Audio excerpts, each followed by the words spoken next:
Di Dagestan, ada desa-desa yang ditinggalkan karena penyakit aneh yang meninggalkan segalanya. Ada bukit pasir kolosal, seukuran kota kecil, tanpa penjelasan logis untuk keberadaannya. Dan ada monster laut seberat 900.000 pon yang dibangun untuk akhir dunia, berkarat di pantai. Ini bukan film, ini adalah tempat nyata, sebuah republik di pegunungan Kaukasus yang menyembunyikan lebih banyak rahasia daripada tempat lain di Eropa. Kami menghitung 30 tempat paling populer dan mengejutkan yang dapat Anda kunjungi. Dan kisah-kisah di baliknya sungguh luar biasa. Perjalanan kami dimulai dengan kekuatan alam yang sesungguhnya, tempat yang secara sederhana mendefinisikan kembali skala. Ini adalah Ngarai Sulak. Lupakan apa yang pernah Anda dengar tentang ngarai lain. Ini adalah monster sejati dan merupakan salah satu yang terdalam di dunia. Begini, banyak orang terobsesi dengan Grand Canyon di Arizona. Memang dalam, tidak diragukan lagi, tetapi yang dilewatkan banyak orang adalah bahwa Ngarai Sulak bahkan lebih dalam. Kita berbicara tentang kedalaman yang mencengangkan lebih dari 6.300 kaki. Untuk menempatkan itu dalam perspektif, bagian terdalam dari Grand Canyon adalah sekitar 6.000 kaki. Raksasa Eropa ini diukir oleh perairan biru kehijauan Sungai Sulak, berada dalam kategori tersendiri. Warna airnya adalah hal lain, itu adalah biru kehijauan yang cemerlang, hampir tidak alami, hasil dari batu kapur, tempat ia mengalir. Pita biru hijau cerah ini berkelok-kelok melalui tebing yang gelap dan dramatis. Cara terbaik untuk mengalaminya? Perahu jet berkecepatan tinggi. Perahu-perahu ini melesat melalui bagian ngarai yang paling sempit, dengan dinding-dinding menjulang di setiap sisi, membuat Anda merasa sangat kecil. Untuk pemandangan yang berbeda, para pelancong menuju ke anjungan pandang di dekat desa Dub. Kota itu sendiri dibangun untuk menampung para insinyur bendungan Cirki di dekatnya, yang merupakan faktor wow lainnya. Bendungan Cirki adalah bendungan lengkung tertinggi di seluruh Rusia dengan ketinggian 755 kaki. Bendungan inilah yang mengendalikan kekuatan Sungai Sulak yang tak terkalahkan. Tetapi ngarai menyimpan lebih dari sekadar air dan batu. Legenda lokal berbicara tentang gua-gua tersembunyi di dalam dinding ngarai. Beberapa begitu terpencil sehingga belum sepenuhnya dieksplorasi. Ada bisikan petroglif prasejarah, gambar kuno yang ditinggalkan oleh orang-orang pertama yang merenungkan jurang besar ini ribuan tahun yang lalu. Ini adalah tempat yang memadukan kekuatan alam murni dengan sejarah manusia yang paling dalam dan paling kuno. Tetapi sedalam apapun ngarai ini, rahasia paling kuno terkunci dalam batu. Dari bagian terdalam Dagestan, kini kita melakukan perjalanan ke yang tertua. Ini adalah Derben, dan secara harfiah, ini adalah kota tertua di seluruh Rusia. Intinya adalah Benteng Narinkala. Ini bukan hanya kastil tua, ini adalah benteng berusia 5.000 tahun, situs warisan dunia UNESCO yang telah menyaksikan kekaisaran bangkit dan runtuh. Begini, Derben terletak di sebidang tanah sempit, kurang dari 2 mil, antara pegunungan Kaukasus dan Laut Kaspia. Selama ribuan tahun, ini adalah satu-satunya cara untuk bepergian antara Eropa dan Timur Tengah. Itu adalah gerbang jalur sutra besar. Benteng Narinkala dibangun untuk menjadi kunci gerbang itu. Nama itu sendiri berarti benteng cerah. Dindingnya yang masif. Di beberapa tempat tingginya lebih dari 60 kaki dan tebalnya 10 kaki, dirancang untuk menghentikan seluruh pasukan, dan mereka melakukannya. Persia, Arab, Mongol, dan Turki mencoba menaklukkan tempat ini. Tetapi inilah yang menarik. Benteng hanyalah permulaan. 2 tembok batu masif yang dikenal sebagai tembok Derbent dulunya membentang dari benteng ke Laut Kaspia, menciptakan koridor yang tertutup dan terlindungi. Legenda lokal bahkan menghubungkan tembok-tembok ini dengan Alexander Agung yang konon membangunnya untuk menahan orang barbar liar dari utara. Namun, yang dilewatkan banyak orang adalah apa yang ada di bawah benteng. Narinkala menyimpan salah satu sistem air kuno paling luar biasa yang pernah dibangun, tangki bawah tanah berkubah raksasa menyimpan air mata, air segar. Apa yang tidak ada yang beritahu Anda adalah bahwa tangki-tangki ini dirancang dengan sangat baik sehingga mereka dapat menyediakan air untuk seluruh kota selama pengepungan yang berlangsung selama berbulan-bulan atau bahkan bertahun-tahun. Menjelajahi bilik-bilik yang gelap dan bergema ini terasa seperti melangkah ke dunia yang terlupakan. Benteng ini tidak hanya dibangun di atas batu, itu dibangun di atas janji kelangsungan hidup. Benteng ini menampung kehidupan, tetapi perhentian kami berikutnya adalah tempat yang kehilangan segalanya. Di puncak pegunungan, pada ketinggian sekitar 4.600 kaki, terletak tempat dengan keindahan yang mendalam dan menghantui. Ini adalah desa hantu Gamsutl. Ini dikenal sebagai Machu Picchu dari Daguestan dan mudah untuk melihat alasannya. Desa ini dibangun langsung di sisi gunung yang curam, dengan rumah-rumah batu dan jalan setapaknya yang berkelok-kelok yang tampaknya tumbuh langsung dari batu. Pemandangannya menakjubkan, membentang melintasi lembah dan puncak yang tak berujung. Tetapi yang benar-benar menarik perhatian Anda adalah keheningan. Gamsutl benar-benar kosong. Sekarang, banyak orang terobsesi dengan kisah hantu dan Anda mungkin pernah mendengar cerita tentang penyakit yang menghancurkan, wabah yang memusnahkan populasi, tetapi kisah nyatanya yang diceritakan oleh penduduk setempat lebih sederhana dan dalam beberapa hal lebih menyedihkan. Itu bukan satu peristiwa, itu adalah penurunan yang lambat. Begini, pada tahun 1970 dan 1980, kehidupan di desa terpencil ini menjadi terlalu sulit.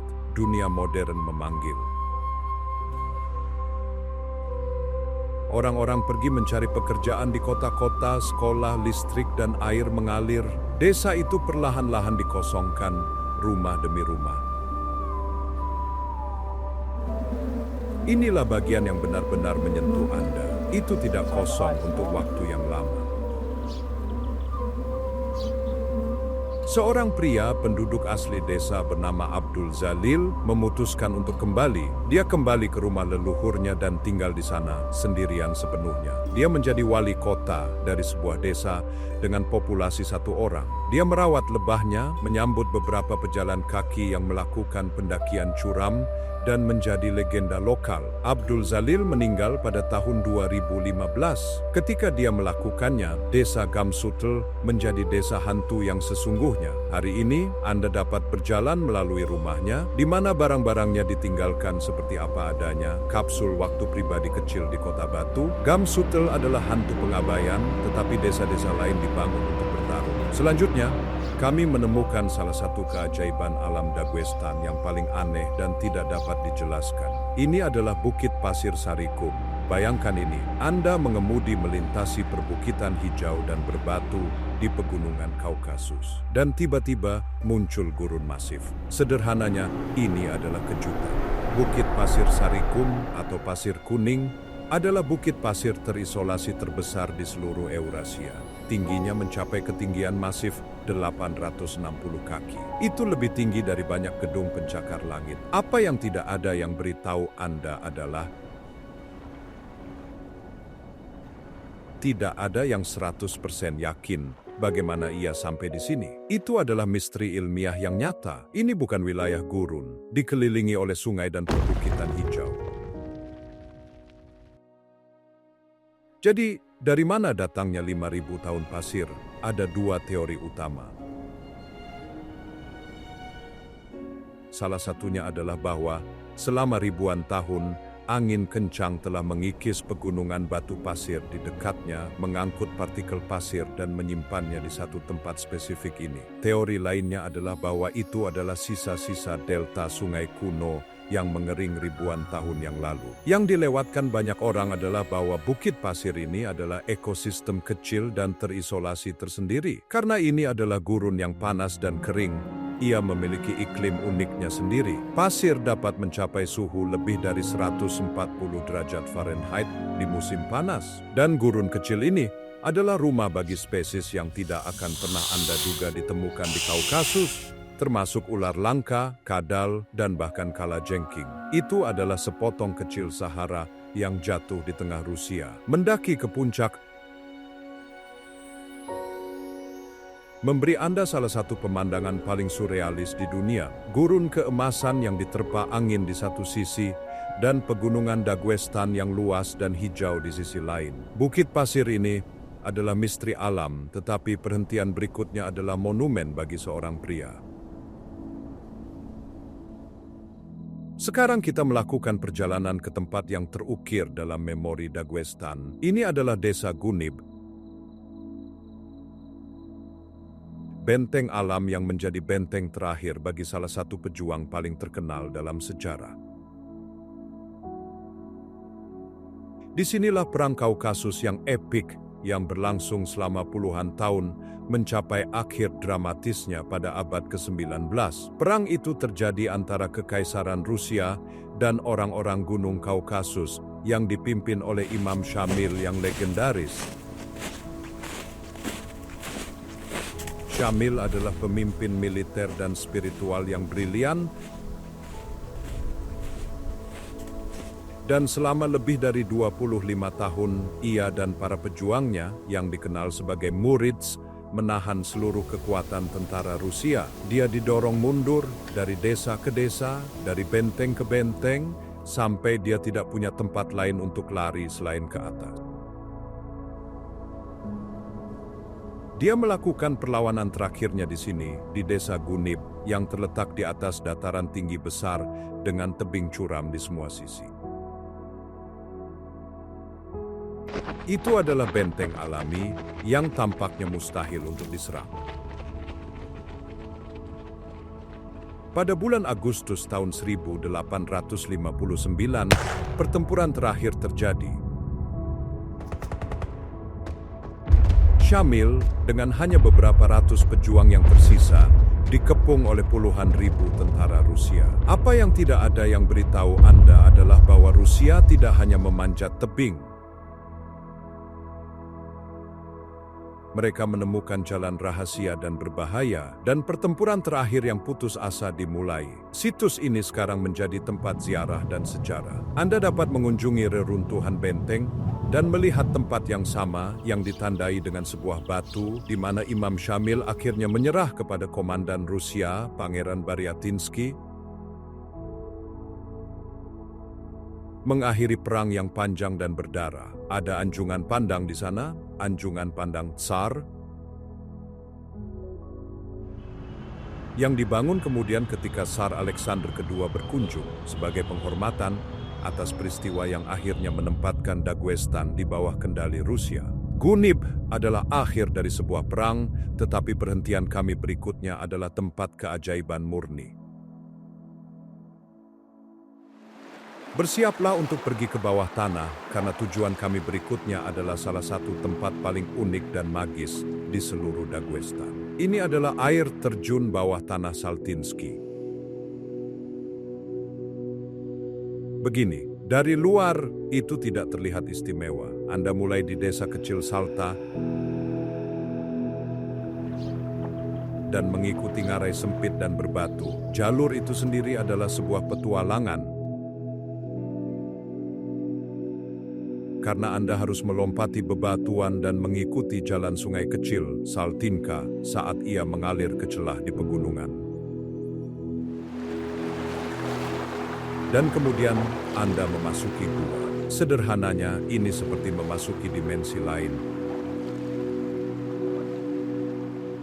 Ngarai terbuka menjadi gua yang luas dan berongga, dan dari lubang besar dan berbentuk bundar sempurna di langit-langit, sekitar 65 kaki di atas kepala Anda, air terjun yang kuat menghantam. Faktor wow di sini adalah cahaya. Ketika matahari berada di posisi yang tepat, seberkas cahaya tunggal dan kuat bersinar melalui lubang, menerangi air yang mengalir. Air menghantam balok dan meledak menjadi kabut yang berkilauan, memenuhi seluruh gua dengan cahaya ajaib dan berkabut. Air memantulkan cahaya dan lumut di dinding, dapat bersinar dalam segala macam warna magis. Di musim panas, itu adalah tempat populer bagi penduduk setempat dan pelancong untuk datang dan berdiri di bawah semprotan yang dingin dan menyegarkan. Di musim dingin, air terjun terkadang membeku, menciptakan bongkahan es besar dan spektakuler yang tergantung dari langit-langit seperti lampu gantung raksasa. Itu adalah contoh sempurna dari kejutan yang disembunyikan Dagestan, menunggu hanya bagi mereka yang bersedia menjelajah sedikit lebih dalam, mengikuti sungai ke dalam kegelapan. Air terjun ini tersembunyi, tetapi menara desa berikutnya dibangun untuk dilihat. Sekarang kita naik tinggi ke pegunungan, ke tempat di mana garis antara langit dan bumi tampak kabur. Ini adalah desa Gor yang ditinggalkan. Terletak di ketinggian lebih dari 5.500 kaki, Gor paling terkenal dengan menara pengawas abad pertengahan yang luar biasa. 3 menara batu ini berusia ratusan tahun, berdiri dengan bangga di tepi tebing yang curam. Mereka terlihat seperti penjaga diam yang mengawasi lembah yang luas di bawah, menentang gravitasi itu sendiri. Pada masanya, ini adalah menara pertahanan. Begini,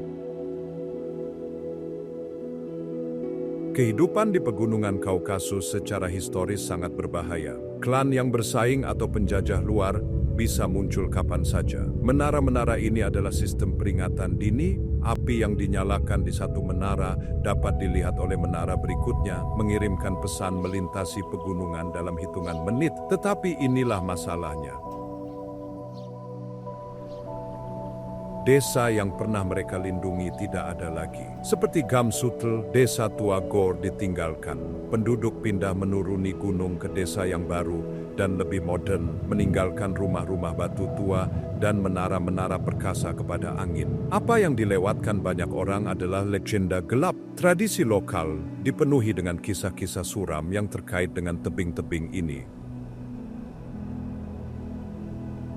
Berbicara tentang ritual gelap dan pengorbanan di masa pra-Islam. Kisah-kisah ini menambah suasana tempat yang intens dan menghantui. Hari ini, Gor terkenal karena alasan lain. Formasi batu di dekatnya yang dikenal sebagai lidah troll, yang akan segera kita lihat. Tetapi menara-menara adalah jiwa sejati Gor. Menara-menara Gor sunyi, tetapi air terjun berikutnya justru sebaliknya. Kami menuju ke dataran tinggi Kunzah, dataran tinggi besar dan datar yang tinggi di pegunungan, dan di tepinya sebuah sungai melakukan sesuatu yang spektakuler. Ini adalah air terjun Tobod. Tobod adalah salah satu air terjun tertinggi dan terkuat di seluruh Rusia. Di sini, sungai mengalir dengan tenang melintasi dataran tinggi yang luas, dan kemudian, tanpa peringatan, ia mencapai tepi tebing sekitar 230 kaki dan hanya jatuh. Kekuatan murni dan suara air yang menghantam Ngarai di bawah sungguh luar biasa. Awan kabut besar naik dari dasar, menciptakan pelangi yang konstan dalam cahaya matahari. Ini adalah tampilan mentah dari kekuatan alam. Tetapi inilah yang menarik. Air terjun Tobod adalah keajaiban yang berbeda di musim dingin. Ketika suhu turun, air terjun yang bergemuruh ini membeku sepenuhnya. Itu menjadi patung beku raksasa, bongkahan es besar yang berakar di tebing. Pemanjat es lokal dan pelancong pemberani datang untuk melihat versi air terjun yang aneh dan sunyi ini. Ada juga desas-desus yang menarik. Dikatakan bahwa danau yang dalam dan tersembunyi di dasar air terjun menyimpan harta karun Afar. Legenda mengatakan bahwa selama masa invasi, klan lokal melemparkan emas, perak, dan artefak kuno mereka ke perairan yang ganas dan bergejolak di dasar air terjun, menyembunyikannya di tempat yang tidak akan pernah bisa dijangkau musuh manapun. Entah benar atau tidak, itu menambah lapisan misteri ke lokasi yang sudah menakjubkan ini. Air terjun ini jatuh ke dalam ngarai, tetapi desa kami berikutnya dibangun di atas waktu itu sendiri. Sekarang kita melakukan perjalanan ke salah satu pemukiman yang terus dihuni paling kuno di seluruh Eropa. Ini adalah Aul dari Choch. Sederhananya, tempat ini kuno. Kita tidak berbicara tentang zaman pertengahan. Kita bahkan tidak berbicara tentang Romawi. Para arkeolog telah menemukan situs Neolitik di sini, pemukiman zaman batu yang berasal dari 10.000 tahun. Orang-orang telah tinggal di tempat yang sama persis ini sejak akhir zaman es terakhir. Mengapa di sini? Begini, Choch dibangun di cekungan alami di sisi gunung, terlindungi dari angin terpuruk dan dengan akses ke tanah subur dan air. Selama ribuan tahun, ini adalah perhentian utama di jalur sutra besar, tempat para pedagang dari Persia, Arab, dan Tiongkok beristirahat. Desa itu sendiri adalah faktor wow. Itu dibangun di teras-teras di lereng gunung, arsitekturnya cerdik, dan dalam gaya klasik Daguestan, atap satu rumah adalah halaman depan atau lantai rumah di atasnya. Ini menciptakan komunitas vertikal yang terikat erat, yang sekaligus indah dan sangat praktis. Ini adalah jantung Choch, tempat petroglif di batu-batu kuno, menceritakan mitos-mitos yang terlupakan. Batu-batu rumah tua, masjid leluhur, dan gua-gua di sekitarnya dipenuhi dengan simbol dan tanda aneh. Ini adalah kisah-kisah orang-orang yang telah bertahan selama 100 abad. Berjalan di jalan-jalan sempit, berkelok-kelok, dan berbatu Choch seperti berjalan melalui museum hidup di mana setiap batu memiliki kisah untuk diceritakan. Choch itu kuno, tetapi perhentian kami berikutnya adalah misteri yang berubah seiring dengan cuaca. Perhentian kami berikutnya membawa kami ke perbatasan Daguestan dan tetangganya, Chechnya, untuk melihat perairan yang menantang kepercayaan. Ini adalah Danau Kezenoi Am. Ini adalah danau pegunungan terbesar dan terdalam di seluruh Kaukasus Utara. Itu terletak di ketinggian lebih dari 6.000 kaki. Bersarang di cekungan pegunungan. Hal pertama yang mengejutkan Anda adalah warnanya. Biru kehijauan yang menakjubkan dan cerah. Begitu jelas sehingga tampak seperti telah di-Photoshop. Tetapi inilah masalahnya, danau itu berubah warna. Tergantung pada cuaca, waktu dalam sehari, dan musim, air dapat berubah dari biru kehijauan yang cerah itu menjadi biru tua yang gelap atau bahkan abu-abu baja. Ini seperti cincin suasana hati masif untuk pegunungan. Danau ini sangat dalam, dengan lebih dari 240 kaki. Dan airnya sangat dingin, bahkan di pertengahan musim panas, jarang melebihi 64 derajat Fahrenheit. Apa yang benar-benar liar adalah apa yang terjadi di musim dingin. Danau membeku begitu cepat dan begitu jernih, sehingga dikatakan dapat menjebak ikan hidup di es, fenomena pembekuan instan. Es yang padat dan transparan ini terkadang lebih dari 30 inci tebalnya, menjadikannya tempat populer untuk festival musim dingin dan bahkan balapan di atas es. Dikelilingi oleh pegunungan yang masih asli, tanpa kota besar yang terlihat, Danau Kezenoi Am terasa seperti surga rahasia yang tak tersentuh, mata biru cerah yang menatap ke langit. Danau ini adalah keajaiban alam, tetapi dekat dengan tempat konflik buatan manusia. Sekarang kita kembali ke Gunib, dataran tinggi gunung yang kita kunjungi sebelumnya. Sementara kita berbicara tentang akhir perang, sekarang kita harus melihat benteng itu sendiri. Benteng Syamil di Gunib bukan hanya sebuah bangunan. Seluruh desa dan dataran tinggi adalah zona berbenteng. Tetapi struktur kuncinya yang menceritakan kisahnya adalah tembok benteng. Ini adalah reruntuhan perlawanan terakhir, dinding yang sama di mana beberapa pejuang Imam Syamil yang tersisa bertempur. Tetapi yang benar-benar menarik adalah apa yang terjadi setelah perang. Bagian penting dari sejarah adalah gerbang yang dibangun oleh Tsar Alexander II. Ini adalah bagian kunci dari sejarah. Setelah perang berakhir dan Imam Syamil ditangkap, Tsar Rusia mengunjungi tempat ini. Dia sangat terkesan dengan pertahanan alami Gunib dan dengan keganasan musuh yang dikalahkannya, sehingga dia memerintahkan penghargaan untuk dibangun. Gerbang Syamil dan Gerbang Baryatinsky adalah monumen untuk akhir perang. Mereka adalah gerbang yang dibangun oleh Rusia, tetapi mereka juga merupakan tanda penghormatan untuk kampanye yang panjang dan sulit. Ini membawa kita pada legenda lokal yang masih ada. Ruang tersembunyi dengan senjata yang terkubur. Kisah itu mengatakan bahwa pada hari-hari terakhir yang putus asa dari pengepungan, para pejuang Syamil tahu bahwa mereka akan dikalahkan, mengubur pedang berharga dan belati yang berharga, dan bahkan meriam di ruang rahasia dan terowongan di bawah benteng. Mereka melakukan ini agar senjata tidak jatuh ke tangan musuh.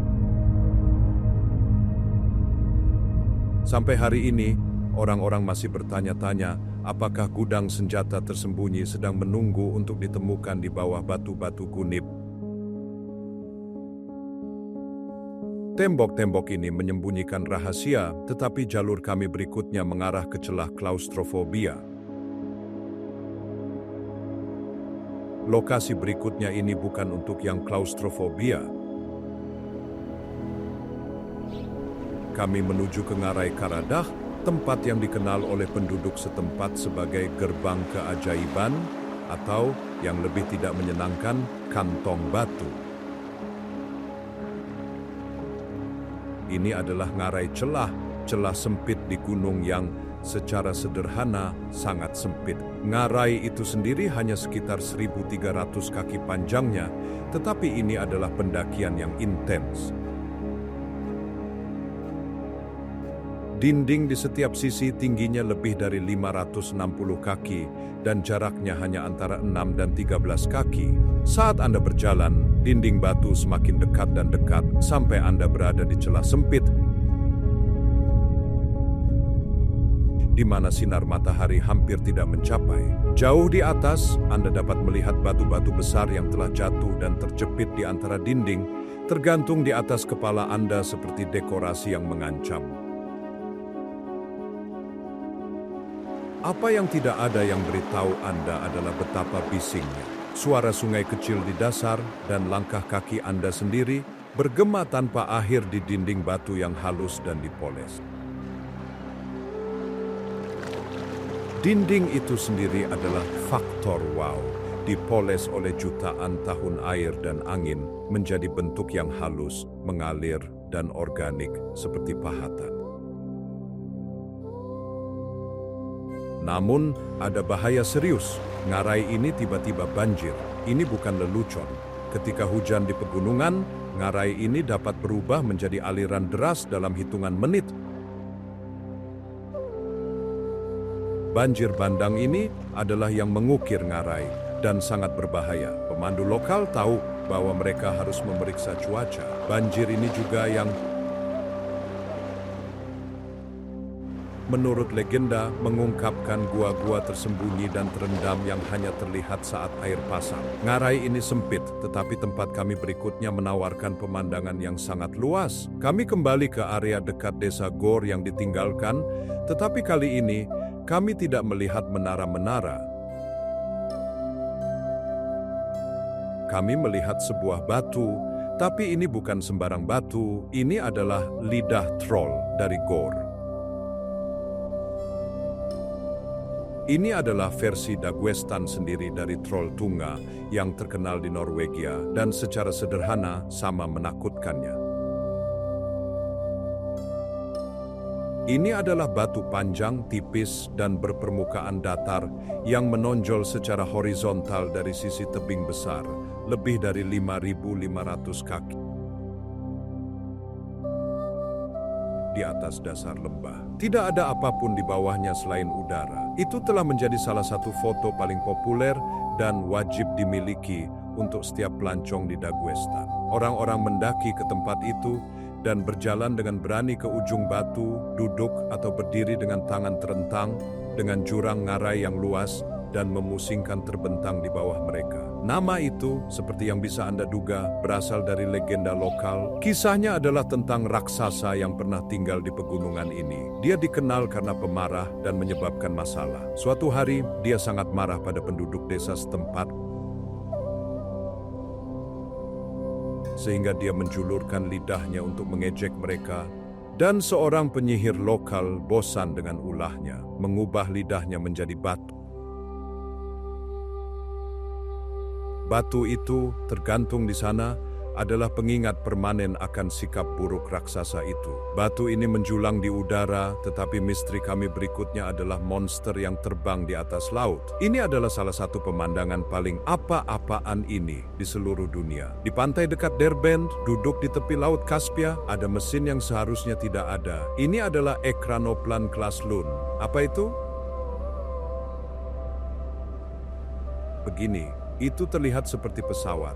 Ia memiliki lebar sayap 148 kaki dan mesin jet besar di bagian belakangnya. Tapi itu bukan pesawat. Itu terlihat seperti kapal. Panjangnya 240 kaki dan beratnya 900.000 pon. Tapi itu bukan kapal. Benda ini adalah proyek militer Soviet yang sangat rahasia. Ini adalah kendaraan efek tanah. Itu dirancang untuk terbang hanya 10 atau 15 kaki di atas air, menggunakan bantalan udara untuk melakukan perjalanan dengan kecepatan lebih dari 300 mil per jam. Ini berarti ia terbang di bawah radar musuh, tetapi terlalu tinggi untuk dideteksi oleh sonar. Itu adalah monster siluman berkecepatan tinggi. Dan inilah yang menarik, itu dibangun untuk suatu tujuan. Lihat bagian atas. Keenam tabung itu, mereka dirancang untuk membawa dan meluncurkan rudal berpemandu sonar masif, cukup kuat untuk melenyapkan seluruh kapal induk. Ini adalah platform untuk uji senjata yang sangat rahasia. Ini adalah mesin kiamat, perusak kapal induk dari perang yang tidak pernah terjadi. Setelah jatuhnya Uni Soviet, proyek itu ditinggalkan. Yang ini, satu-satunya dari jenisnya yang pernah diselesaikan sepenuhnya, dibiarkan berkarat di pangkalan Angkatan Laut. Pada tahun 2020, itu ditarik ke pantai ini dengan rencana untuk menjadikannya pusat dari museum militer. Tapi untuk saat ini, ia hanya duduk di sana, hantu perang dingin seberat 900.000 pon, menunggu turis datang dan mengagumi keberadaannya yang menakutkan, indah, dan aneh. Mesin ini adalah reruntuhan modern, tetapi perhentian kami berikutnya adalah reruntuhan kuno. Tidak jauh dari Menara Gor terletak pemukiman terbengkalai lainnya, bahkan lebih besar. Ini adalah Kahib lama, Jika Gamsutel adalah Machu Picchu Daguestan, maka Kahib adalah kota kembarnya. Ini adalah contoh lain dari desa yang dibangun secara vertikal di lereng batu yang curam, dengan rumah-rumah yang ditumpuk satu di atas yang lain. Tetapi Kahib terasa berbeda, rasanya lebih kompleks. Desa tua itu adalah labirin batu yang sesungguhnya. Gang-gang sangat sempit, berkelok-kelok, dan membingungkan. Mereka dirancang seperti itu dengan sengaja. Begini, ini adalah desa benteng. Jika penjajah pernah menembus dinding luar, mereka akan disalurkan ke zona pembunuhan kecil dan bengkok ini, di mana para pejuang dapat menyerang mereka dari atap di atas. Desa ini dimahkotai oleh menara pengawas kuno, mirip dengan yang ada di Gor, dan reruntuhan berasal dari berabad-abad yang lalu, dengan beberapa bagian bahkan berasal dari zaman perunggu. Tetapi faktor wow Kahib yang sebenarnya adalah misteri simbol-simbolnya. Saat Anda menjelajahi reruntuhan, Anda akan melihat petroglif aneh dan simbol yang diukir di batu-batu rumah. Ada simbol matahari, cetakan tangan, dan pola geometris aneh. Tidak ada yang tahu pasti apa artinya. Apakah itu jimat keberuntungan, doa kuno, peringatan, atau hanya tanda keluarga yang tinggal di sana? Itu adalah misteri yang belum terpecahkan. Diukir di tulang-tulang desa itu sendiri. Rahasia Kahib diukir di batu, tetapi rahasia desa berikutnya ditempa di perak. Sekarang kita melakukan perjalanan ke desa dataran tinggi Kubaci, tempat yang terkenal karena satu hal: tradisi pengerjaan logamnya yang luar biasa selama ribuan tahun. Kubaci dikenal sebagai desa tukang perak, tetapi menyebut mereka demikian secara sederhana adalah pernyataan yang meremehkan. Ini bukan hanya pengrajin, mereka adalah ahli. Selama berabad-abad, desa ini menghasilkan beberapa perhiasan, belati, dan baju besi paling halus dan paling dicari di dunia. Begini, nama Kubaci dikatakan berarti pembuat baju zirah rantai. Legenda mengatakan bahwa para pejuang dari desa ini sangat terampil sehingga mereka menyediakan baju besi untuk tsar, syah, dan sultan. Teknik mereka, formula rahasia untuk paduan, ukiran rumit, dan gaya nielo yang unik, tatahan hitam, dijaga dengan cermat dan hanya diwariskan dari ayah ke anak, dari ibu ke anak perempuan. Ini adalah bagian dari tradisi lokal yang berbicara tentang tambang yang terpesona. Para master Kubaci begitu bagus, sehingga orang percaya bahwa keahlian mereka tidak mungkin manusia. Legenda mengatakan bahwa mereka memiliki tambang rahasia dan terpesona di pegunungan yang diberikan oleh roh yang menyediakan perak dengan kemurnian tak tertandingi. Hari ini, Anda dapat mengunjungi desa itu yang seperti museum hidup. Anda dapat masuk ke bengkel yang telah digunakan selama ratusan tahun dan mengamati para master bekerja, menempa dan mengukir desain rumit yang tidak berubah selama 1000 tahun. Para master Kubaci menjaga rahasia mereka, tetapi perhentian kami berikutnya adalah reruntuhan yang telah kehilangan penghuninya. Bertengger di puncak gunung terpencil, hampir tidak dapat diakses, kami menemukan reruntuhan tempat yang dulunya merupakan pusat kekuasaan di Daguestan. Ini adalah Kala Quraisy. Ini bukan sembarang reruntuhan. Ini adalah salah satu benteng Arab paling awal di Kaukasus, didirikan pada abad ke-8. Nama Quraisy mengacu pada Quraisy, suku Nabi Muhammad. Legenda mengatakan bahwa kota itu didirikan oleh kerabatnya yang datang ke sini untuk menyebarkan Islam. Selama berabad-abad, Kala Quraisy adalah ibu kota negara bagian lokal yang kuat. Itu adalah pusat pembelajaran, agama, dan perdagangan. Ia memiliki masjid besar, salah satu yang tertua di wilayah tersebut, makam dan benteng yang dijaga ketat. Faktor wow di sini adalah lokasinya. Itu berada di semenanjung batu dengan ngarai dalam di 3 sisi. Itu hampir mustahil untuk diserang. Inilah fakta yang benar-benar menakjubkan. Dindingnya menahan gempa bumi yang menghancurkan seluruh kota di dekatnya. Tempat ini dibangun untuk bertahan. Tetapi, seperti begitu banyak desa pegunungan, itu akhirnya ditinggalkan. Hari ini, itu adalah kota hantu. Anda dapat berjalan melalui reruntuhan masjid kuno, melihat dinding benteng yang runtuh, dan mengunjungi makam yang masih menjadi tempat ziarah. Angin bersiul melalui lengkungan yang kosong dan pemandangannya benar-benar menakjubkan. Itu adalah pengingat yang sunyi dan kuat akan kerajaan yang telah berlalu melalui pegunungan ini. Benteng ini sunyi, tetapi perhentian kami berikutnya adalah tempat dengan suara yang tak ada habisnya. Jauh di dalam hutan perawan dan murni, kami menemukan air terjun yang dikenal karena keindahannya yang murni dan legenda misteriusnya. Ini adalah air terjun Cidirnah. Ini bukan air terjun terbesar di Daguestan, tetapi salah satu yang paling indah. Itu adalah aliran air tunggal dan kuat yang jatuh hampir 300 kaki ke bawah tebing yang ditutupi lumut ke kolam tersembunyi. Apa yang membuatnya istimewa adalah kabut. Air terjunnya begitu kuat sehingga menciptakan awan kabut halus permanen di dasarnya. Dan karena berada di area terbuka, matahari menghantam kabut ini dan menciptakan pelangi abadi. Pada hari yang cerah, itu bukan hanya satu pelangi. Anda dapat melihat banyak busur warna yang berkilauan di udara. Tetapi inilah masalahnya. Bagi orang Afar lokal, ini bukan hanya pemandangan yang indah. Ini adalah tempat suci. Ini mengarah pada kepercayaan lokal yang menarik. Dikatakan bahwa air dari air terjun ini memiliki khasiat penyembuhan.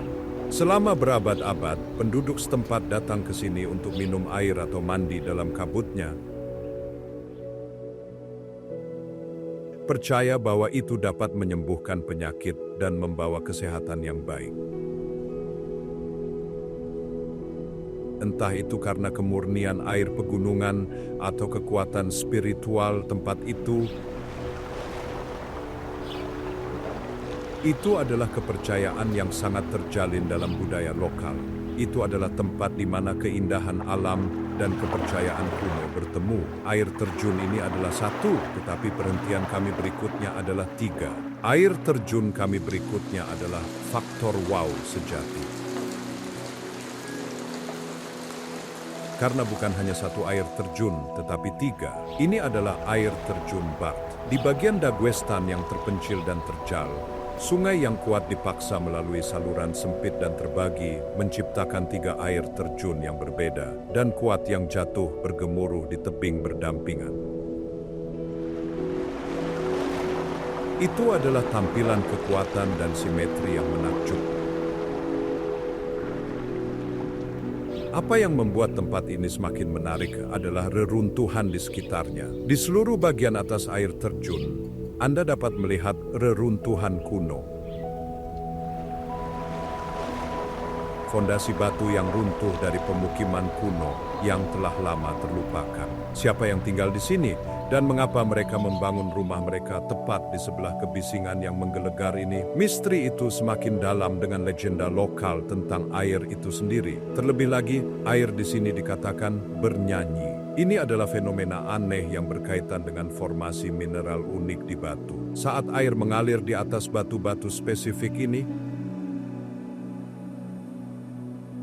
itu menciptakan suara bernyanyi atau bersenandung yang aneh, bernada tinggi yang bergema di seluruh ngarai. Bagi orang kuno, ini pasti terdengar seperti suara gunung itu sendiri. Ini adalah tempat yang sekaligus merupakan pesta untuk mata dan konser untuk telinga. Air terjun ini bernyanyi, tetapi desa kami berikutnya terasa seperti dari dunia lain. Kami mendaki lagi, kali ini ke ketinggian lebih dari 6.500 kaki. Ini adalah desa Matlas. Aul atau desa dataran tinggi ini sangat mengesankan. Tetapi yang membuatnya benar-benar menarik adalah bagian kunonya, di mana rumah-rumah dibangun sedemikian rupa, sehingga membuatnya terlihat seperti gua buatan manusia. Begini. Orang-orang di sini membangun rumah mereka tepat di bawah tonjolan batu alami dan di sisi tebing. Rumah-rumah batu ditumpuk begitu rapat sehingga terlihat seperti satu struktur organik masif, sarang manusia yang terbuat dari batu. Ini tentu saja untuk pertahanan. Desa ini adalah tempat persembunyian abad pertengahan. Kunci Matlas adalah lorong rahasianya. Seluruh desa dikatakan terhubung oleh jaringan terowongan tersembunyi, lorong rahasia, dan rumah jalan pintas yang memungkinkan penduduk desa dan pejuang untuk bergerak dari satu ujung kota ke ujung lainnya tanpa harus pergi keluar. Jika musuh menyerang, seluruh kekuatan tempur Matlas dapat menghilang dan kemudian muncul kembali di tempat lain mengapit penyerang. Itu adalah benteng yang dirancang untuk perang gerilya, labirin batu, dan rahasia. Hari ini, menjelajahi rumah-rumah tua berbentuk gua ini memberi Anda rasa dingin saat Anda membayangkan orang-orang kuat dan banyak akal yang bertahan hidup di sini selama berabad-abad. Orang-orang Matlas bersembunyi di batu, tetapi desa kami berikutnya membangun menara ke langit. Kami kembali ke daerah Choh, pemukiman berusia 10.000 tahun. Tetapi kali ini, kami melihat serangkaian struktur spesifik dan sangat mengesankan. Ini adalah menara silinder Choh. Mengawasi desa ini adalah menara batu berusia 800 tahun. Tidak seperti menara persegi Gor atau Kahib. Ini bundar yang membuatnya jauh lebih stabil dan jauh lebih sulit bagi musuh untuk menyerang. Inilah Torwau. Mereka dibangun tanpa mortar. Ini adalah rekayasa presisi yang luar biasa. Batu-batu dipotong dengan sangat sempurna sehingga pas menggunakan hanya gesekan dan gravitasi, dan itu berhasil. Menara-menara ini telah berdiri selama 800 tahun, selamat dari longsoran salju, gempa bumi, dan serangan. Alasan untuk itu begini, Choh adalah desa yang kaya di jalur sutra yang menjadikannya target. Tetapi itu juga merupakan rumah bagi banyak klan yang berbeda dan kuat. Setiap klan membangun menara mereka sendiri sebagai tanda kekayaan dan kekuasaan mereka dan sebagai tempat berlindung bagi keluarga pada saat masalah. Menara-menara ini adalah simbol status tertinggi. Dari puncak, Anda memiliki pemandangan 360 derajat yang sempurna dari semua jalur gunung yang menuju ke desa. Tidak ada yang bisa mendekati Choh tanpa terlihat. Menara-menara ini dibangun untuk pertahanan, tetapi pertahanan desa kami berikutnya adalah kerajinannya. Sekarang kita mengunjungi desa yang namanya terkenal di seluruh dunia, setidaknya di kalangan mereka yang akrab dengan bilah pisau. Inilah Unsukul. Desa ini tidak terkenal karena bentengnya atau pemandangannya, melainkan karena pisau-pisaunya. Para master Unsukul legendaris karena bentuk seni yang unik dan indah, tatahan logam pada kayu. Mereka paling terkenal karena pisau dan belati legendaris mereka, tetapi mereka juga membuat tongkat, tanduk minum, dan barang-barang dekoratif yang indah. Prosesnya adalah rahasia yang dijaga ketat. Mereka mengambil kayu gelap dan keras, seperti aprikot atau hornbeam, dan kemudian dengan presisi luar biasa mengukir desain rumit di dalamnya. Kemudian, mereka dengan susah payah menempa kawat tipis perak, chronicle, atau kuningan untuk menciptakan pola yang indah dan mengalir. Tetapi inilah misterinya. Inilah legenda Unsukul dengan formula alkimia mereka untuk baja yang tidak dapat dihancurkan. Dikatakan bahwa Bilah belati mereka ditempa dengan ritual khusus, dikeraskan di sungai gunung pada waktu malam tertentu, dan tempered menggunakan formula yang sebagian metalurgi, sebagian sihir. Baja alkimia ini dikabarkan tidak bisa dihancurkan, tidak pernah tumpul, dan mampu memotong logam yang lebih rendah. Meskipun sihir hanyalah legenda, keahliannya nyata. Para pandai besi Unsukul memiliki pemahaman leluhur dan mendalam tentang baja yang membuat bilah pisau mereka sangat dihargai oleh para prajurit dan kolektor. Bilah Unsukul terkenal, tetapi seni desa berikutnya adalah seni keyakinan. Kita kembali ke daerah dekat air terjun bawah tanah, ke desa Salta. Tetapi kali ini, kita tidak pergi ke bawah tanah. Kita pergi ke jantungnya untuk melihat masjidnya. Di tanah benteng batu dan rumah batu, Masjid Kuno Salta adalah Torwau. Karena terbuat dari kayu, ini bukan hanya bangunan kayu biasa. Ini adalah mahakarya ukiran yang rumit. Seluruh masjid, pilar, langit-langit, pintu, ditutupi dengan pola geometris dan bunga yang mendetail, semuanya diukir tangan oleh master pengrajin ratusan tahun yang lalu. Dikatakan bahwa pilar sentral berasal dari pohon-pohon kuno dan masif, dibawa ke sini dari hutan yang jauh. Tetapi harta karun Salta yang sesungguhnya bukanlah bangunannya sendiri, melainkan apa yang dikandungnya. Inilah fakta yang menakjubkan. Masjid gunung terpencil ini dikatakan sebagai rumah bagi manuskrip Al-Quran abad ke-7.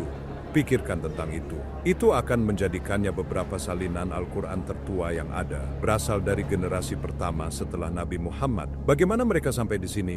Legenda sama seperti dengan kala Quraisy adalah bahwa mereka dibawa oleh misionaris Arab pertama yang datang ke Kaukasus.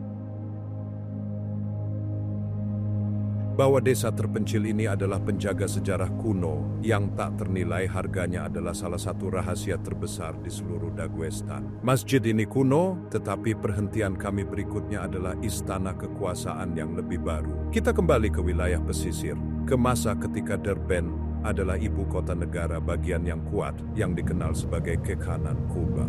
Inilah istana musim dingin Fatali Khan. Dibangun pada abad ke-18, ini adalah kediaman Fatali Khan, penguasa yang kuat dan ambisius yang berhasil menyatukan sebagian besar Daguestan dan Azerbaijan di bawah pemerintahannya. Istana ini adalah pernyataan kekayaan dan kekuasaannya. Itu terkenal karena taman gantungnya, taman yang rimbun dan bertingkat yang mengalir di dinding, surga hijau di tengah kota kuno. Tetapi istana ini menyimpan misteri aneh, ruangan cermin yang berbicara. Ini bukan kisah hantu, melainkan bagian menarik dari desain arsitektur dan politik.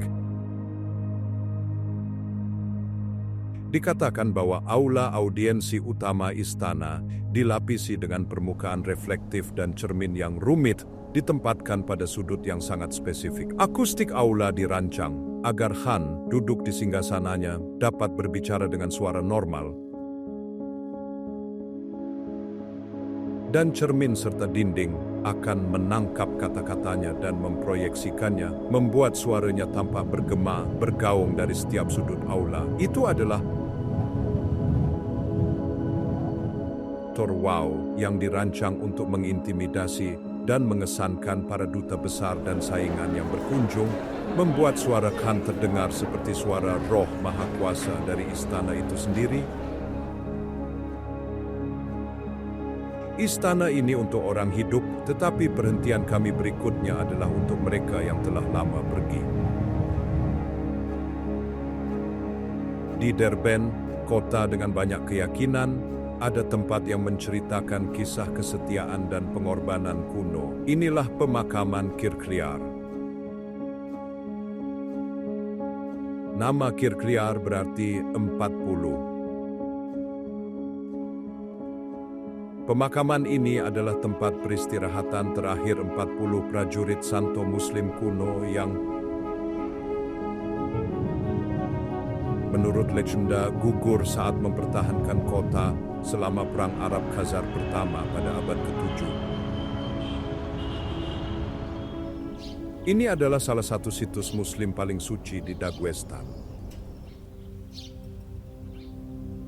Tetapi tepat di samping ini ada kisah lain yang sama kunonya. Ini juga merupakan situs makam Yahudi berusia 1500 tahun. Begini, Derbent juga merupakan jantung dari Yahudi Gunung, salah satu komunitas Yahudi tertua di dunia. Nenek moyang mereka dimukimkan di sini oleh Kaisar Persia lebih dari 1500 tahun yang lalu, jauh sebelum kedatangan Islam. Pemakaman ini adalah kesaksian akan sejarah itu dengan batu nisan kuno yang diukir dengan prasasti Ibrani. Ini terhubung dengan legenda lokal tentang sinagoga yang terkubur. Ini adalah legenda lokal bahwa salah satu sinagoga asli tertua dari pemukim Yahudi awal dikubur di bawah bukit pasir dekat pemakaman untuk melindunginya dari penjajah, dan lokasinya telah hilang di telan waktu. Itu adalah lapisan sejarah Derbent yang tak terhitung jumlahnya, semuanya ditumpuk satu di atas yang lain. Pemakaman ini kuno, tetapi bangunan berikutnya adalah yang tertua dari jenisnya. Kita telah berbicara tentang benteng dan makam kuno. Tetapi sekarang kita berdiri di hadapan masjid tertua di seluruh Rusia dan seluruh bekas Uni Soviet. Inilah Masjid Juma Derbent. Dibangun pada tahun 734, masjid ini berusia lebih dari 1200 tahun. Itu dibangun hanya 100 tahun lebih setelah masa Nabi Muhammad. Sederhananya, ini adalah bangunan yang sangat penting dan bersejarah. Tetapi itu tidak seperti yang Anda harap. Itu bukan bangunan besar dengan menara besar.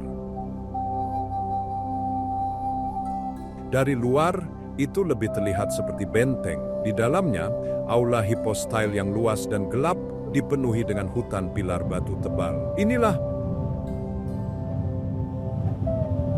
Tor Wow. Di halaman, ada 4 pohon platanus yang masif dan kuno.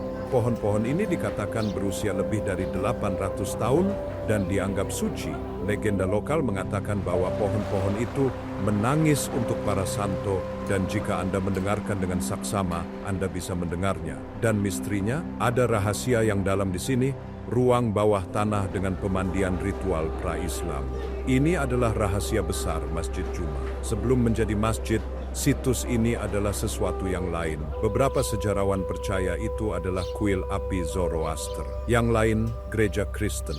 Masjid ini dibangun di atas situs suci yang bahkan lebih tua, dan jauh di dalam fondasinya, ia masih menyimpan terowongan dan saluran air dari keyakinan yang hilang lebih dari 1000 tahun yang lalu. Situs ini kuno, tetapi yang berikutnya bahkan lebih tua. Kita telah melihat situs berusia 10.000 tahun di Choh, tetapi sekarang kita melihat pemukiman berusia 7.000 tahun yang baru ditemukan di dekat Makhachkala. Ini adalah Tor Wow masif bagi para arkeolog. Situs ini berasal dari periode Neolitik atau zaman tembaga. Ini adalah waktu sebelum zaman perunggu, ketika manusia baru belajar mencampur logam dan membangun masyarakat yang kompleks. Inilah yang menarik. Para arkeolog menemukan perkakas yang terbuat dari obsidian, sejenis kaca vulkanik. Masalahnya adalah, tidak ada obsidian dimanapun dekat Daguestan. Analisis menunjukkan bahwa obsidian ini diimpor dari jarak lebih dari 600 mil. Apa artinya itu? Itu berarti bahwa 7.000 tahun yang lalu, desa dekat Makhachkala ini adalah bagian dari jaringan perdagangan internasional yang luas, kompleks, dan canggih. Mereka berdagang dengan orang-orang sejauh Mesopotamia, yang sekarang adalah Irak. Penemuan ini sepenuhnya menulis ulang apa yang kita pikir kita ketahui tentang orang-orang primitif di Kaukasus. Ini bukan pemburu pengumpul yang terisolasi. Mereka adalah pedagang canggih, bagian dari ekonomi global pertama di dunia. Orang-orang ini adalah pedagang Tetapi perhentian kami berikutnya adalah untuk pengamat bintang. Kami sekarang kembali ke dataran tinggi Kunzach, gunung masif berbentuk meja, tempat kami menemukan air terjun Tobot. Dataran tinggi ini bukan hanya keajaiban alam, ini bersejarah, ini adalah kota di awan. Selama berabad-abad, dataran tinggi ini adalah jantung dari Kekhanan Afar, kerajaan pegunungan yang kuat. Desa Kunzach adalah ibu kotanya, kota yang kaya dan kuat yang hampir mustahil untuk diserang berkat tebing curam di semua sisi. Kami sudah melihat air terjun Tobot, tetapi dataran tinggi ini adalah sumber dari banyak air terjun yang jatuh di tepinya ke segala arah. Tetapi ada misteri yang jauh lebih tua dan lebih dalam di sini. Reruntuhan Observatorium Astronomi Prasejarah. Benar. Arkeolog dan sejarawan lokal percaya bahwa jauh sebelum Han Afar, jauh sebelum benteng apapun, orang-orang kuno di dataran tinggi ini menggunakannya untuk mengamati bintang-bintang. Ada reruntuhan struktur batu aneh, sejajar dengan bintang-bintang dan titik balik matahari. Observatorium prasejarah ini menunjukkan bahwa dataran tinggi itu adalah situs suci dan seremonial. Tempat orang datang untuk memahami tempat mereka di kosmos. Itu adalah kota di awan dalam lebih dari satu arti. Dataran tinggi ini menyentuh langit, tetapi desa kami berikutnya mencoba untuk naik lebih tinggi lagi. Perjalanan kami sekarang membawa kami ke salah satu wilayah Daguestan yang paling terpencil dan paling tinggi. Ini adalah Tliarata. Area ini adalah alam liar yang murni, terjal, dan alpin. Itu adalah tanah menara batu, jurang yang dalam, dan pemandangan gletser masif. Disinilah pegunungan Kaukasus yang sebenarnya menunjukkan kekuatannya. Desa-desa di sini kecil, keras, dan dibangun dari batu, dirancang untuk menahan musim dingin yang brutal. Tetapi desa terpencil ini menyimpan faktor wow yang luar biasa dan titik kebanggaan besar bagi penduduk setempat. Tliarata adalah rumah bagi masjid tertinggi di seluruh Eropa dengan ketinggian lebih dari 8.200 kaki di atas permukaan laut. Masjid ini adalah kesaksian akan iman yang mendalam dari orang-orang gunung. Membangun tempat suci ini pada ketinggian yang begitu ekstrim di tempat es dan udara tipis adalah upaya besar. Itu adalah simbol bahwa tidak peduli seberapa tinggi atau terpencil tanah itu, iman dan komunitas dapat membangun rumah. Masjid ini tinggi, tetapi perhentian terakhir kami adalah monster rendah. Kami mengakhiri tur 30 tempat kami dengan penutup. Kami meninjau kembali monster ini karena suatu alasan. Kisahnya memiliki babak terakhir yang aneh di pantai Kaspisk. Kami sudah membahas apa itu monster kelas Lun ini. Binatang seberat 900.000 pon, berkecepatan 300 mil per jam, peluncur rudal. Selama bertahun-tahun, monster ini membusuk di pangkalan angkatan laut di Kaspisk. Kemudian, pada tahun 2020, itu ditarik ke selatan ke Derbent untuk menjadi pusat museum Taman Patriot yang baru. Tetapi inilah yang menarik.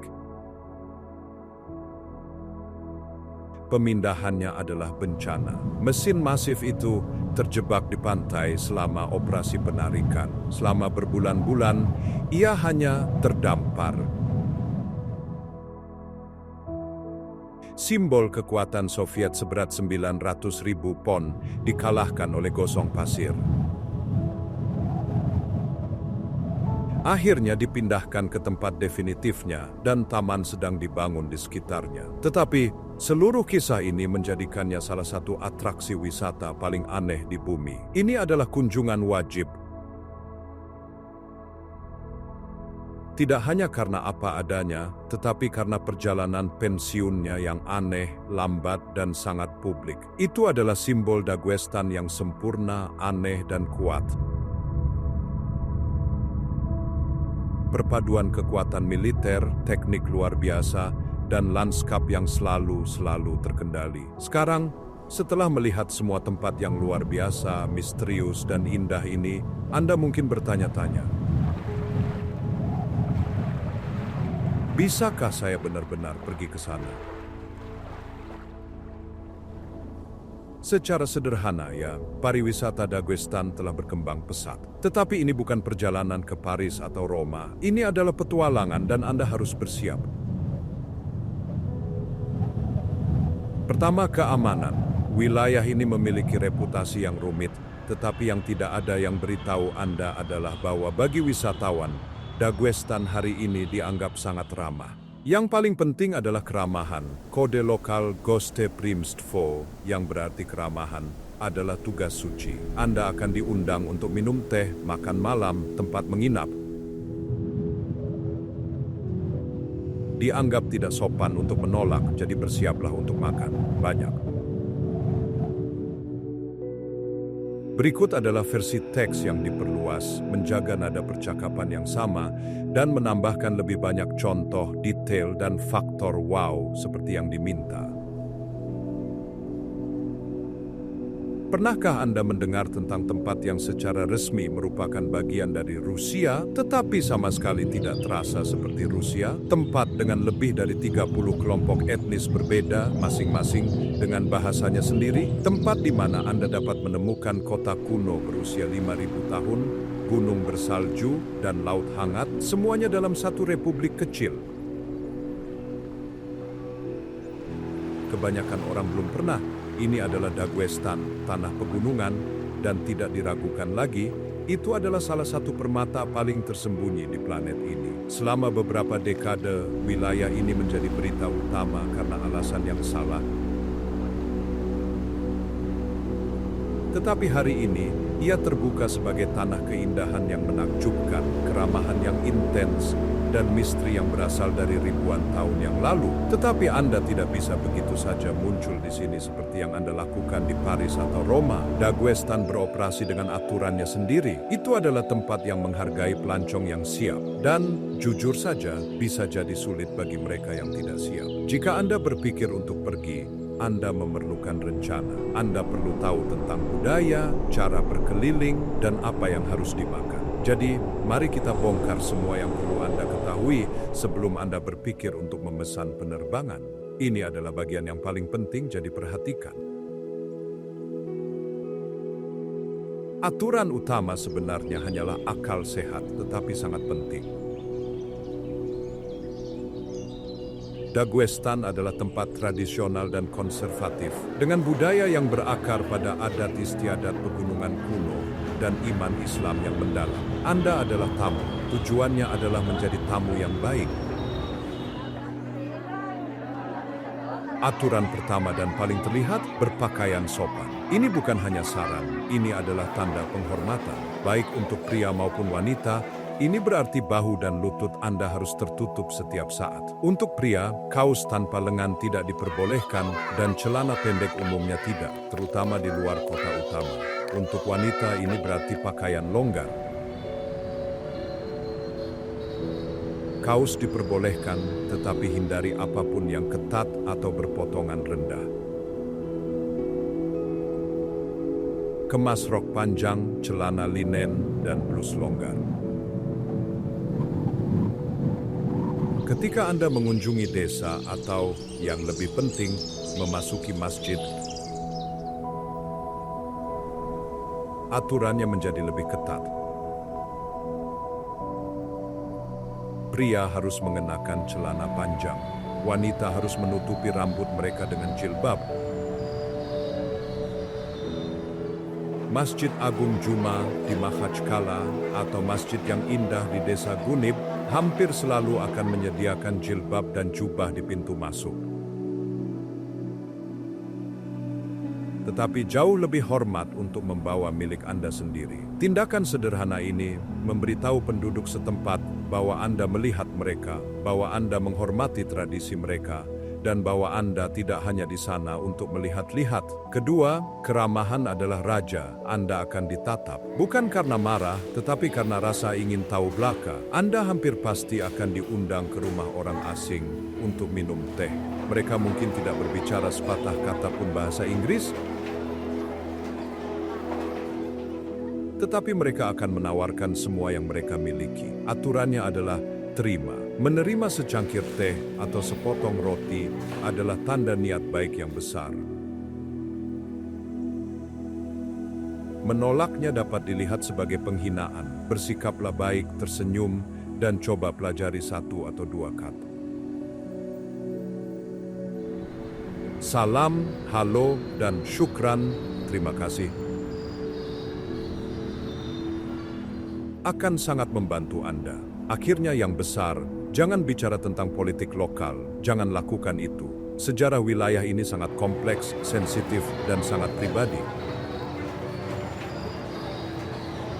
Apa yang dilewatkan banyak orang adalah bahwa ini adalah kuncinya. Anda tidak di sana untuk menyelesaikan masalah mereka, atau menawarkan pendapat Anda tentang sejarah atau agama mereka. Anda adalah tamu, jadilah tamu yang baik, bersikaplah sopan, rendah hati, dan ingin tahu tentang budaya, makanan, musik, kerajinan tangan. Dan Anda akan diperlakukan seperti keluarga. Ini adalah bagian yang perlu diperhatikan oleh para pecinta logistik. Kemungkinan besar Anda akan terbang ke ibu kota, Makhachkala. Ini adalah kota yang ramai dan modern di Laut Kaspia. Rasanya kacau, energik, dan hidup. Anda dapat berjalan di sepanjang jalan setapak, mengunjungi Masjid Agung Juma yang masif, dan tersesat dalam kebisingan dan aroma pasar kedua. Kota penting lainnya adalah Derbent, dan penting adalah meremehkan. Ini adalah kota yang terus dihuni paling kuno di seluruh Rusia dan situs warisan dunia UNESCO. Orang-orang telah tinggal di sini selama lebih dari 5.000 tahun. Daya tarik utamanya adalah Narin Kala, benteng Sasaniah yang masif dan mengesankan yang menjulang di atas kota. Anda dapat berjalan di sepanjang tembok kuno yang pernah membentang dari pegunungan ke Laut Kaspia, garis pertahanan yang dikenal sebagai Gerbang Kaspia. Sekarang, inilah yang menarik untuk melihat Daguestan yang sesungguhnya, desa-desa pegunungan, ngarai, menara pengawas.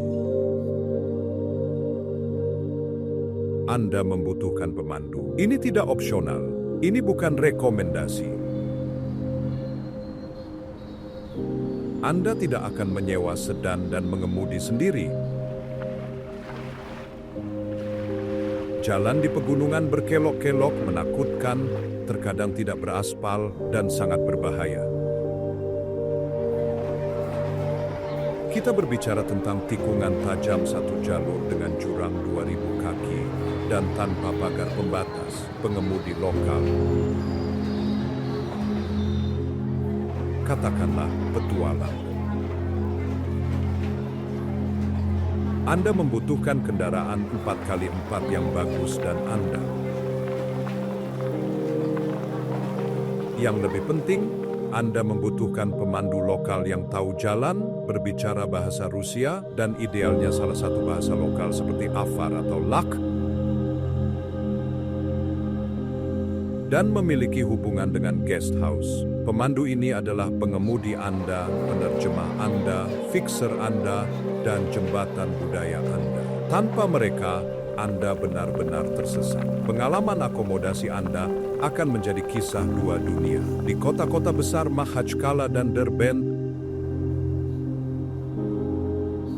Anda memiliki hotel modern. Anda dapat menemukan tempat-tempat seperti Hotel Grand Arbat di Makhachkala atau tempat-tempat nyaman berbintang lainnya dengan Wi-Fi kamar mandi pribadi, dan layanan kamar. Mereka bersih, andal, dan persis seperti yang Anda harapkan. Tetapi di pegunungan, itu cerita lain. Dan itu adalah kisah terbaik yang pernah Anda ceritakan.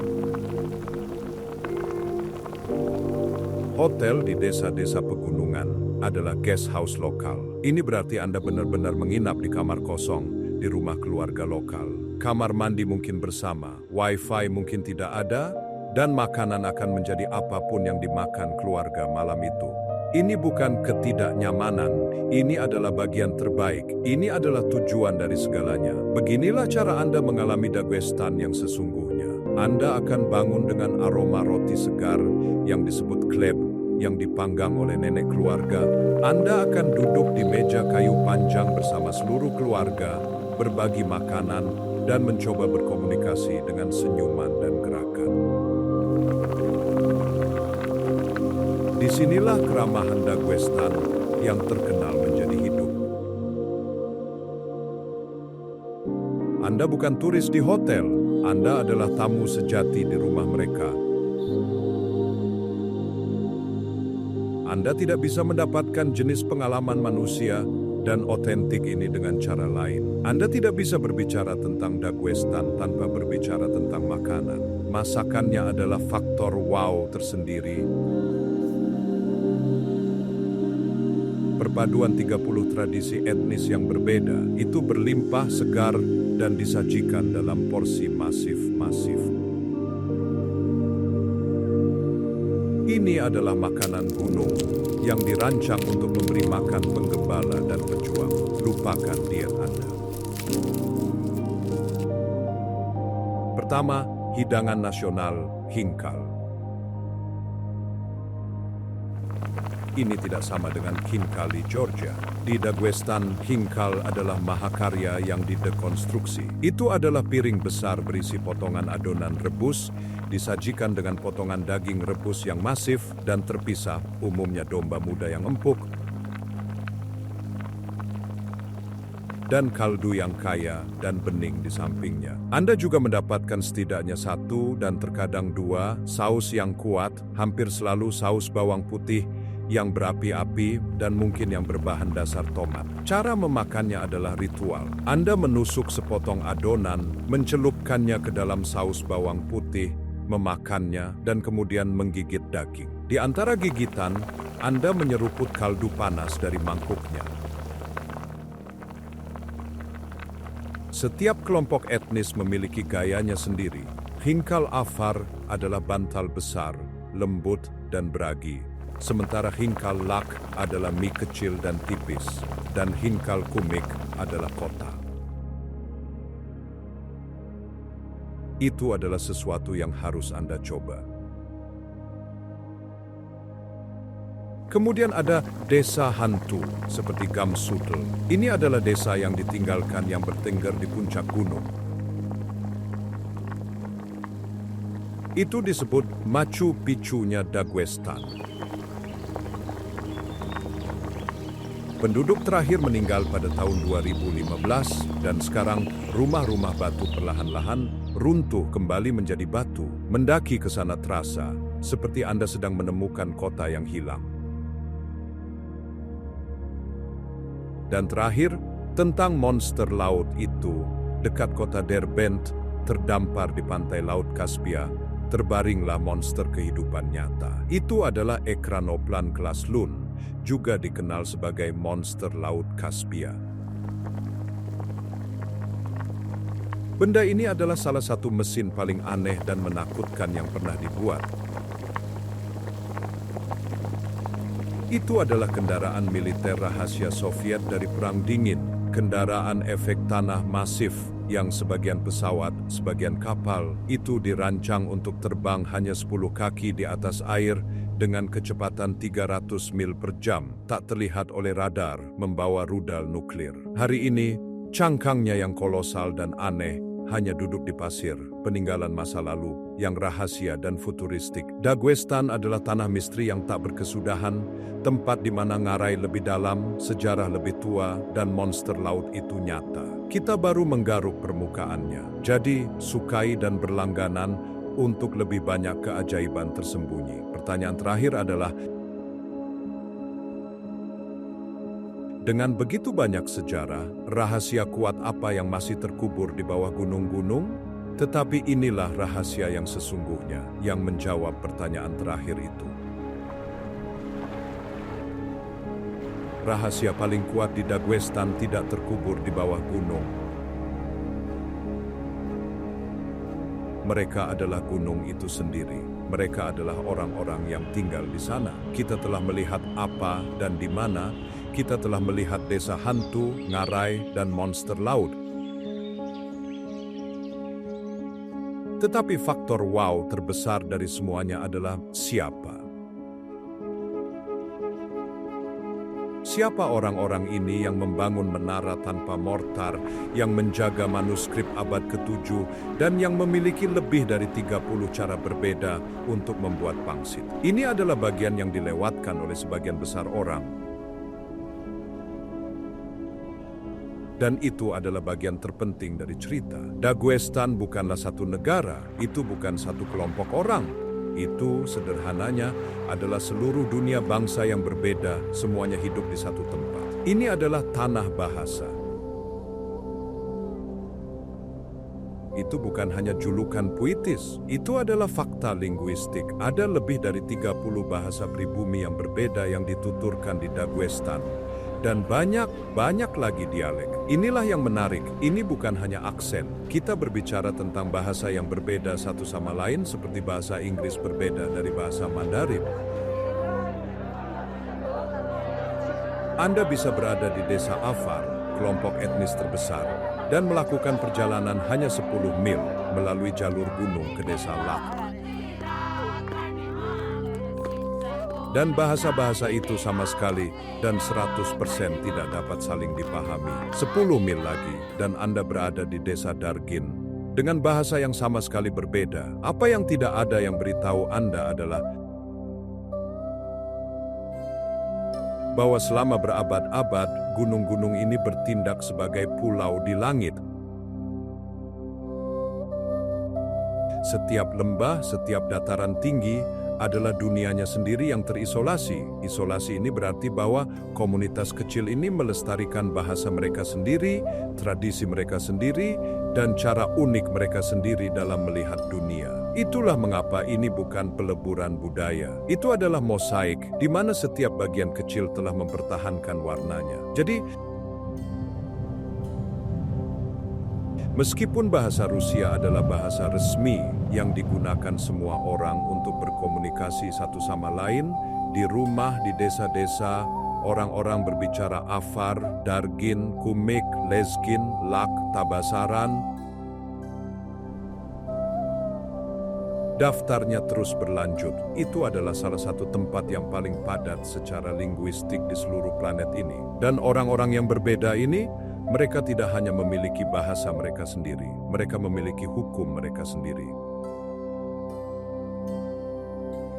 Kita menyebutkan keramahan, tetapi itu hanyalah bagian dari sistem yang jauh lebih besar dan lebih kuat. Inilah adat. Adat adalah kode kuno, tak tertulis di pegunungan. Ini adalah hukum adat, aturan kehormatan, dan tradisi yang telah mengatur kehidupan di desa-desa ini selama 1000 tahun, jauh sebelum pemerintah eksternal muncul. Adat mencakup segalanya. Bagaimana menjadi tuan rumah yang baik, bagaimana menyelesaikan perselisihan, dan bagaimana menghormati orang yang lebih tua. Di masa lalu, itu juga mencakup dendam darah, sistem mata ganti mata yang menjaga perdamaian di tanah tanpa polisi. Inilah bagian yang benar-benar menyentuh.